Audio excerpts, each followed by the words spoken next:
I am here with Hannah. Hannah, do you want to introduce yourself and just tell us a little bit about you? Hi, everybody. I'm Hannah. I go to Towson University, and I'm a business major with a concentration in investments. I chose AIFS as actually my first choice.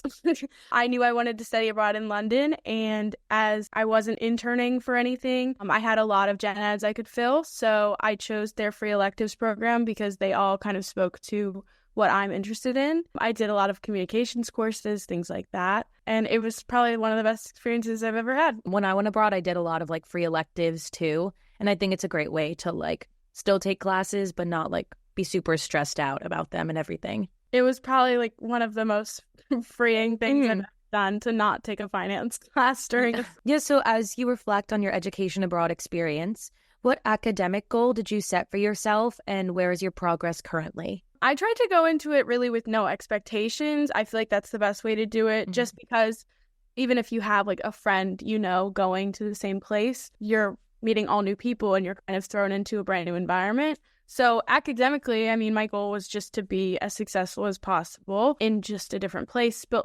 personal goals, I was trying to lead with no expectations, just so if I wasn't let down by anything or I wasn't too overstimulated expecting something different, if that makes sense. But, yeah, no, definitely. I think that was the best way for me to do it, just because I feel like it allowed me to get to know people more and not have any judgments of where I was going or anything like that. And all of my professors were super supportive of anything academically.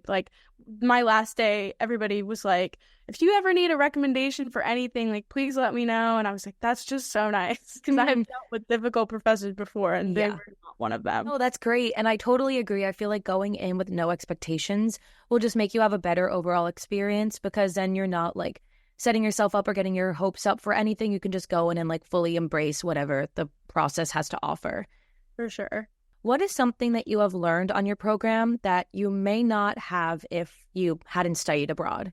I feel like it was a new sense of independence. I've always felt pretty independent from my family or just in general, but when you're completely by yourself and there's no way for someone to come get you from home, it's a different feeling. I remember the first couple days I was kind of homesick, but I was also just being thrown into brand new situations I'd never experienced before. I feel like if I hadn't studied abroad, I wouldn't be able to navigate my life the same way.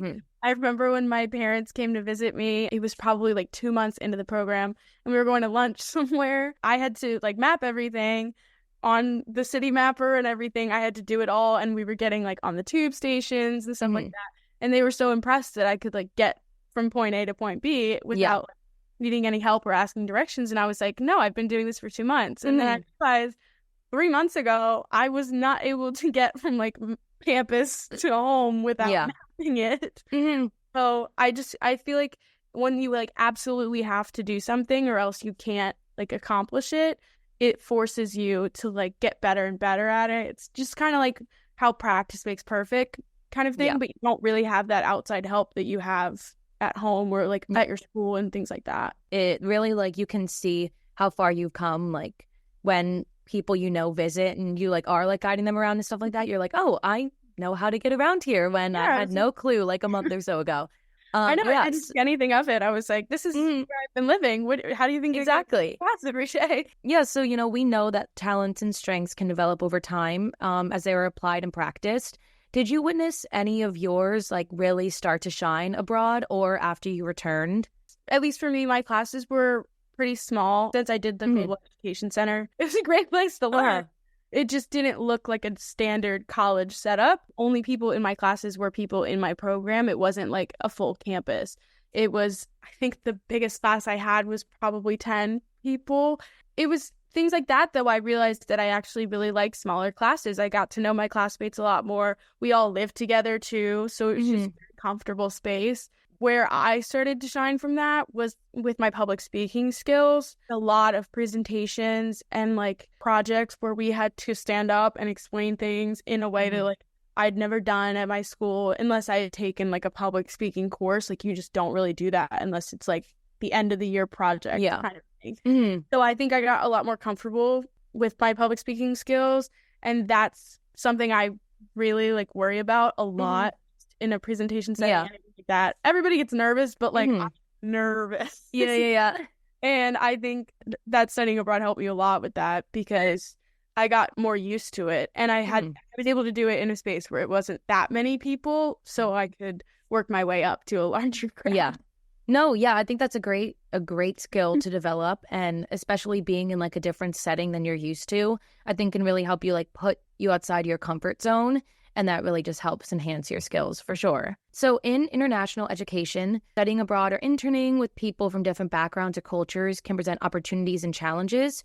Describe a time where differences in background impacted your interactions with others.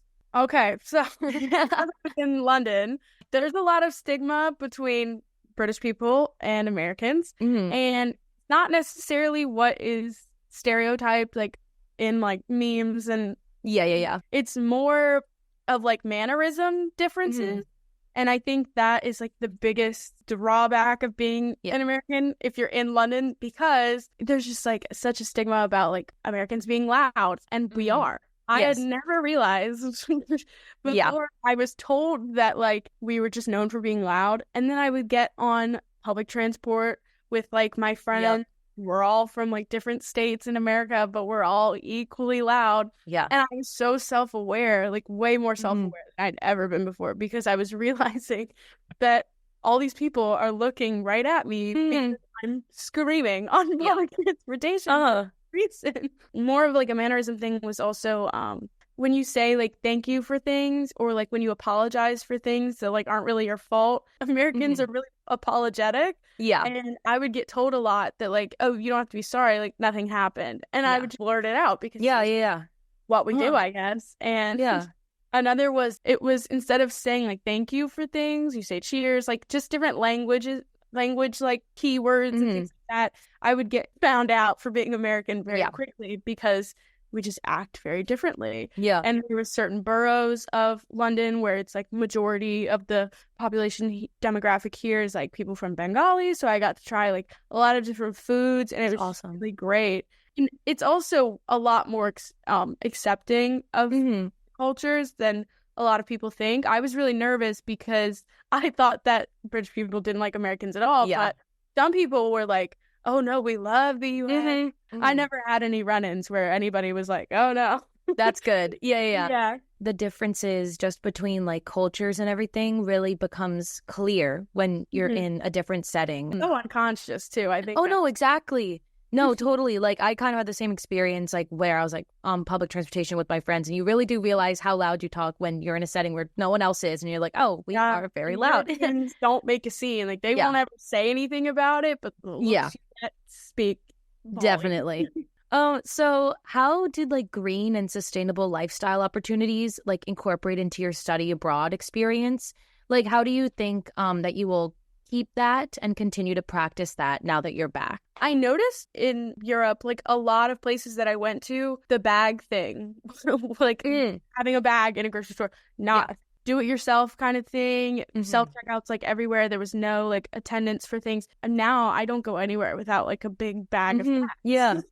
And I take them everywhere I go. Since I'm at Towson, Baltimore County passed a no plastic bag thing too. And I was like, well, this is great. This is no different from the way I was the last 3 months. I've been carrying bags of bags everywhere I went. You're like, nothing's changed. I also think they, like in Europe, it's much more prominent that climate change, like everything, that things are affecting, there's a cause and effect relationship between the world and its people and the environment. Like, I think they're much more aware than the U.S. would be at this specific point in time. But I think we're getting there. I think they're much further ahead. I mean, I agree. I go into other stores and they would have like 100% cotton things where we would sell like half polyester. It's just like, it's just different. Quality of things are a lot better. The food is sourced a lot better. The hormones in food. My body had to recover first week of being gone because it wasn't used to all of the preservatives that we have. I don't know if this is how it is in London, but I went to Ireland and the eggs not being refrigerated, they're just being out. I was like, on the shelves. That was so shocking to me. I was like, they tasted better. Yes. I say. They There did. was a difference. I would Yeah. find my egg in the morning and I was like, it's really orange. Yeah, And yeah. I'd eat it. And I was like, this is so much better. It's so tastes much like better. it's from Yeah, the farm. exactly.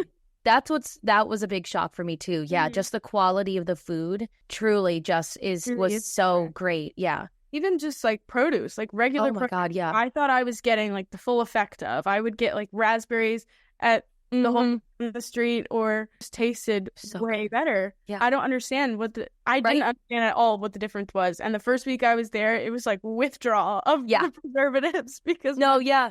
I was like, I don't know what's going on in You're my like, bodies. I exactly. realized. We're going to do a little bit of a focus on mental health. How did you manage your mental health abroad? And did you ever think about your mental health and plan before going abroad, since it is such a drastic change? And what is something that you wish someone would have told you relating to your mental health before you go abroad?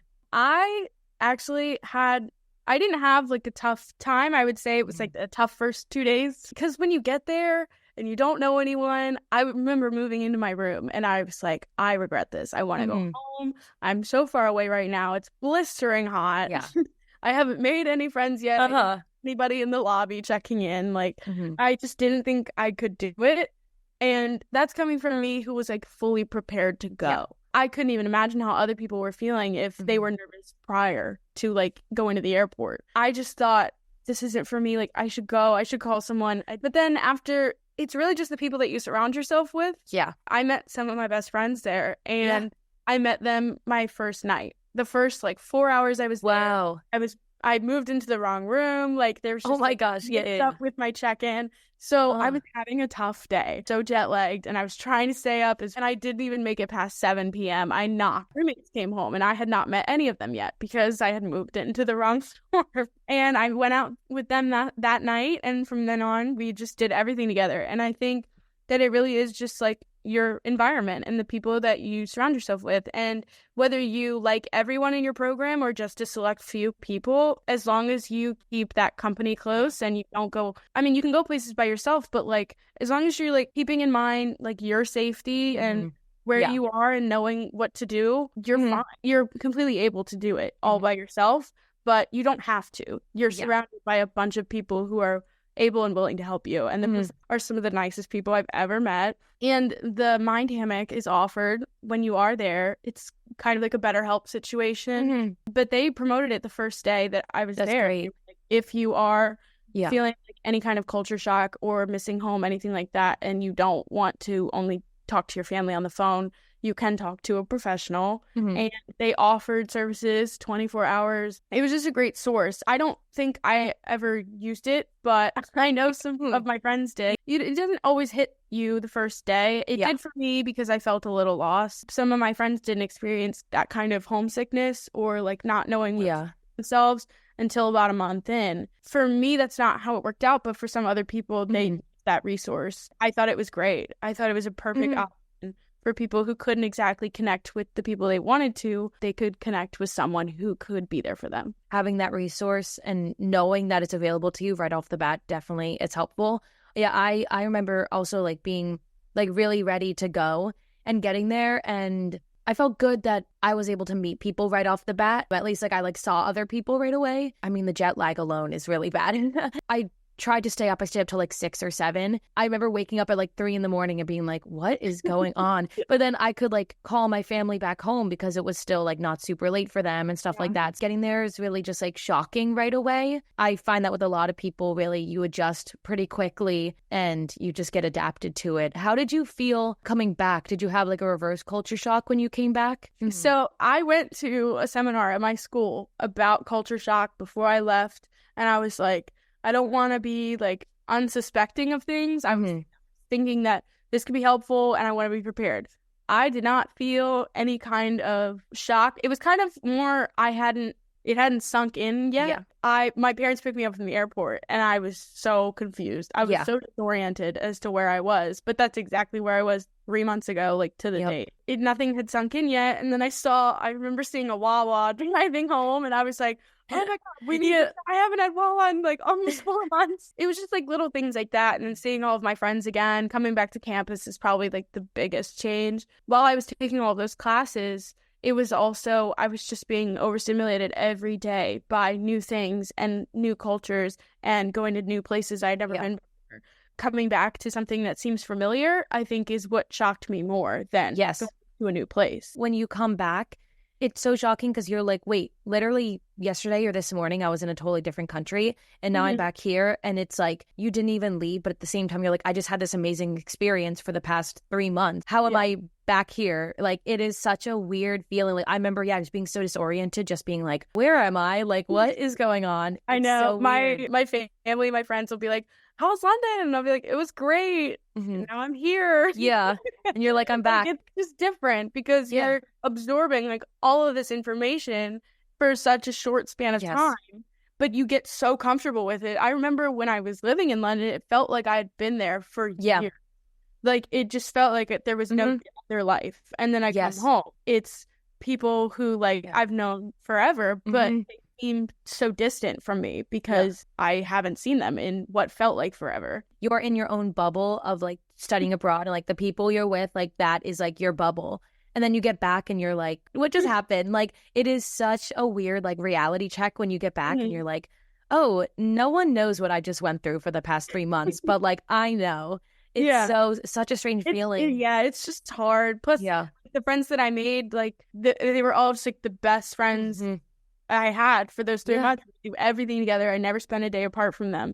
And now we're all scattered all over the place, like all over the country. One of my best friends lives in Texas. How am I supposed to get there? Like, that's what really, understanding that you do have the support if you need to reach out to it right away, and that don't just judge your experience how it's going to be the whole time based on when you just get there. Like, take a second, take a little bit to really settle in and know that it just might take you a little bit to get fully comfortable. It was an internal battle not to call my mom and tell her to book another flight. I was like, I was like, no, Hannah, like, you did all of it. Just stay, like, just make your bed. You'll feel better when you on the bed. I get that. Maybe horizontal. I just got off a 10-hour flight. Like, Well, thank you so much. Those are all the questions I have. I guess just, you kind of already answered this a little bit, but just if you have, like, one last piece of advice to give people who are studying abroad and planning to, what would you say? I would really advise people to not go into it with any expectations. A lot of my friends were expecting, like, this or that, whether that happened for them or not.